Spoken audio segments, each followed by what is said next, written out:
Episode 6 की starting में पीसा और कावी साथ में बैठे होते हैं। तभी कावी थोड़ा सैड दिख रहा था, इसलिए पीसा पूछता है तुम्हें किसी चीज की टेंशन है क्या? कावी बोलता है तुम्हें तो पता ही है कि मेरे डैड बीमार हैं और उनकी कंडीशन और भी बुरी हो गई है। नए डॉक्टर ने कहा है कि अगर उनकी तबीयत और खराब हो गई तो उनकी सर्जरी करना पड़ेगा, पर प्रॉब्लम ये है कि वेटिंग लिस्ट बहुत लंबी है। उनका अपॉइंटमेंट आते आते लगभग 1.5 साल लग जाएंगे और क्योंकि अब मेरे डैड उतने हेल्दी नहीं रह गए हैं, इसलिए मुझे डर लग रहा है कि सर्जरी का टाइम आते आते कहीं वो मर न जाएं। उनके अलावा मेरा इस दुनिया में कोई नहीं है। पीसा बोलता है पियर के डैड कार्डियो सर्जन हैं, तुम पियर से क्यों नहीं बात करते हो, वो कुछ कर सकती है। जिसके बाद नेक्स्ट सीन में हमें कावी, पियर और उसके डैड साथ में डिनर करते हुए दिखाए जाते हैं और वहाँ वो सोच रहा होता है कि वो पियर के डैड से अपने पापा के बारे में बात करे या नहीं। पर तभी पियर अपने डैड से बोलती है दरअसल कावी के डैड को हार्ट डिसीज है और उनकी कंडीशन थोड़ी क्रिटिकल है। क्या आप कावी के डैड को अपने अंडर ट्रीट कर सकते हो? आप एक ग्रेट डॉक्टर हो, आपकी मदद से कावी के पापा ठीक हो सकते हैं। प्लीज डैड आप कावी की मदद कर दो। ये सुनकर कावी शॉक्ड हो जाता है कि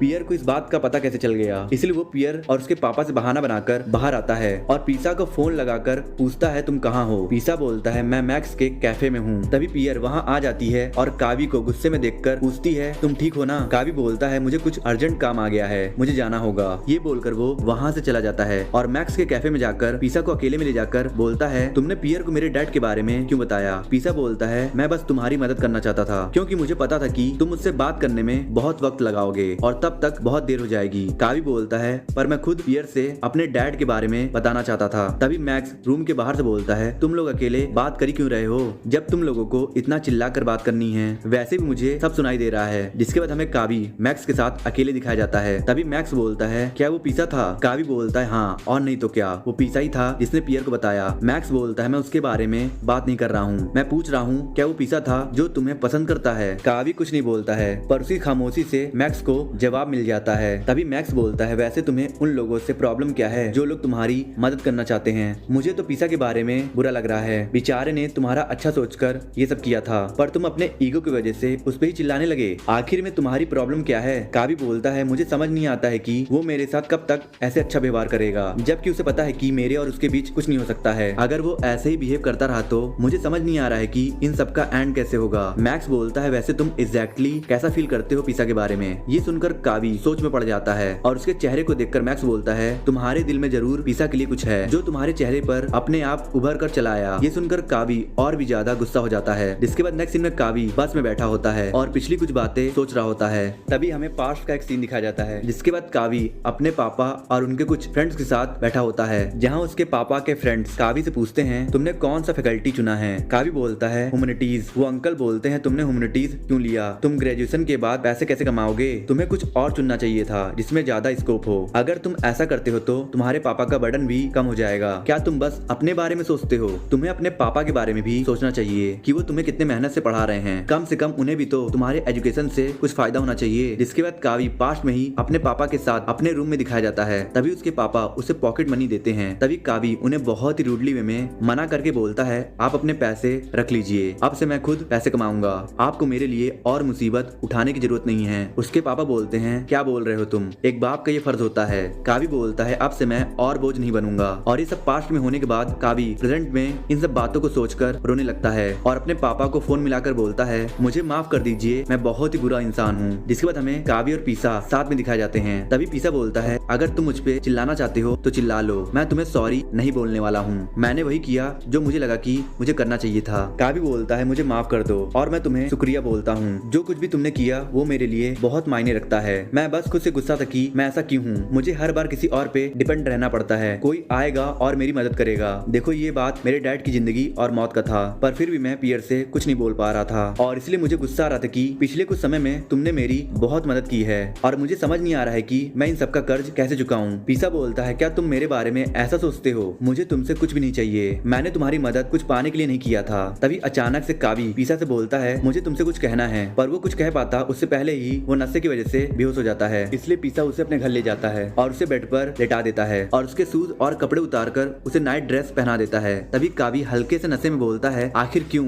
तुम हमेशा मेरे साथ इतना नाइसली पेश क्यों आते हो? पीसा बोलता है क्योंकि मैं तुम्हें पसंद करता हूँ। कावी बोलता है आखिर में तुम मेरे जैसे इंसान को क्यों पसंद करते हो? मेरे अंदर कोई खासियत नहीं है, तुम बहुत ही अच्छे लड़के हो, तुम मेरे से बेहतर डिजर्व करते हो। मैं सिर्फ एक लूजर हूँ और उसके साथ साथ मैं बहुत मीन भी हूँ, मैं कहीं से भी तुम्हारे लायक नहीं हूँ। पीसा बोलता है तुम क्यूट हो, क्या ये रीजन काफी है तुम्हें पसंद करने के लिए। ये सुनकर कावी अचानक से पीसा को किस करने लगता है और पीसा भी उससे किस करने लगता है, पर पीसा उसके आगे कुछ कर पाता उससे पहले ही कावी बेहोश हो जाता है और पीसा वहाँ से चला जाता है। इसके बाद हमें सुबह का सीन दिखाया जाता है जहाँ कावी उठता है और कल रात के बारे में सोचने लगता है और जल्दी से बेडरूम से बाहर आता है तो उसे पीसा दिखता है। इसलिए वो पीसा के पास जाकर बोलता है कल जो मैंने किया वो सब नशे में हो गया, वैसे मुझे ढंग से कुछ याद नहीं है, पर क्या हम दोनों ने सच में किस किया था या फिर वो एक सपना था। ये सुनकर पीसा शॉक्ड हो जाता है और कुछ नहीं बोलता है। जिसके बाद पीसा कावी को उसके घर ड्रॉप करता है और उससे बोलता है तुम अपने डैड का क्या करने वाले हो, क्या तुम उनके लिए कोई नया डॉक्टर ढूंढ रहे हो। कावी बोलता है नहीं, मुझे नहीं लगता है कि अब मेरे पास उतना समय बचा है, कुछ दिनों में ही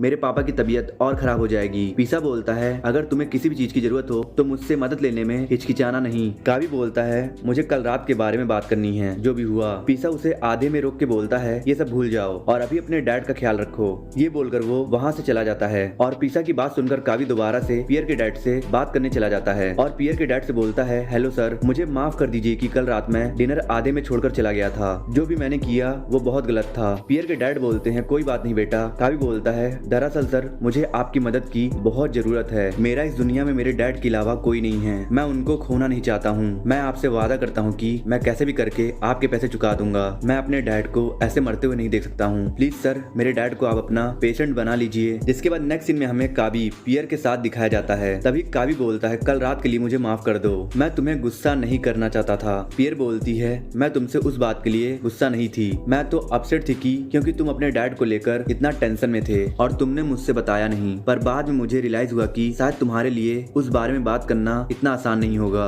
पर चलो कोई बात नहीं, मेरे पापा तुम्हारे डैड की ट्रीटमेंट करने के लिए तैयार हो गए हैं। जब भी समय मिले अपने पापा को मेरे डैड के पास चेकअप करवाने के लिए ले आना और मुझसे वादा करो कि आज के बाद तुम मुझसे कुछ नहीं छिपाओगे। ये सुनकर कावी थोड़ा इमोशनल हो जाता है। जिसके बाद नेक्स्ट सीन में कावी अपने डैड को फोन मिलाता है और बोलता है डैड क्या आप कल हांगकांग आ सकते हो, मैंने आपके लिए नया डॉक्टर ढूंढा है, अब आपको वेटिंग लिस्ट खत्म होने का इंतजार करने की कोई जरूरत नहीं है, आपकी सर्जरी इंस्टेंटली हो सकती है। डैड बोलते हैं तुम तो ऐसे बोल रहे हो जैसे कि मैं कल ही मरने वाला हूँ। कावी बोलता है डैड आपको तो पता ही है आपकी तबीयत कितनी खराब है, अगर आपको अभी ट्रीटमेंट नहीं मिला तो हो सकता है कि आप कुछ दिनों में ही आप ही वो इकलौते इंसान हो जिसके लिए मैं खुद को और बेहतर बनाना चाहता हूँ। बिना आपके मेरे लाइफ का कोई मकसद नहीं रहेगा, क्या फायदा होगा खुद को लायक और काबिल बनाने का जब ये सब देखने के लिए आप ही मेरे पास नहीं रहोगे। डैड बोलते हैं तुम्हें तो पता ही है ना मेरे पास हेल्थ इंश्योरेंस नहीं है और उस तरह के हॉस्पिटल में बहुत ज्यादा पैसे लगते हैं और हमारे पास उतने पैसे नहीं है। कावी बोलता है मुझे पता है आपने कुछ पैसे सेव करके रखे हैं फिक्स डिपॉजिट में। डैड बोलते हैं वो पैसे मैंने तुम्हारे लिए बचाए हैं, वैसे भी वो पैसे कुछ ज्यादा नहीं है। कावी बोलता है आपको पैसे की चिंता करने की जरूरत नहीं है, मैं बाद में नौकरी करके उन पैसे को चुका दूंगा। डैड बोलते हैं मैं तुम पे बोझ नहीं बनना चाहता हूँ, वैसे भी तुम्हारी जिंदगी में ऑलरेडी इतना स्ट्रगल है और मैं अब अपने वजह से तुम्हें कर्जों में डूबता हुआ नहीं देख सकता हूँ। कावी बोलता है डैड बचपन से लेकर आज तक वो आप ही थे जिसकी वजह से मेरी जिंदगी में खुशी थी और जब मेरी बारी आई है अपना फर्ज निभाने का तो आप मुझे ऐसा करने से रोक रहे हो। इसीलिए डैड मेरी बात सुनो, मेरे लिए ना सही अपने ही लिए बस एक बार ट्रीटमेंट करवा लो, मैं आपके साथ थोड़े और समय तक रहना चाहता हूँ, मुझे एक मौका दीजिए कर्ज उतारने का। डैड बोलते हैं अच्छा ठीक है। इसके बाद हमें कावी पीसा के साथ दिखाया जाता है। कावी पीसा को बताता है कि कल उसके पापा आ रहे हैं चेकअप के लिए। पीसा बोलता है ये बहुत ही अच्छी बात है, अब तुम्हें और चिंता करने की कोई जरूरत नहीं है। तभी कावी बोलता है पीसा मुझे तुमसे कल रात के बारे में बात करनी है, पर कावी कुछ बोलता उससे पहले ही एपिसोड 6 खत्म हो जाता है।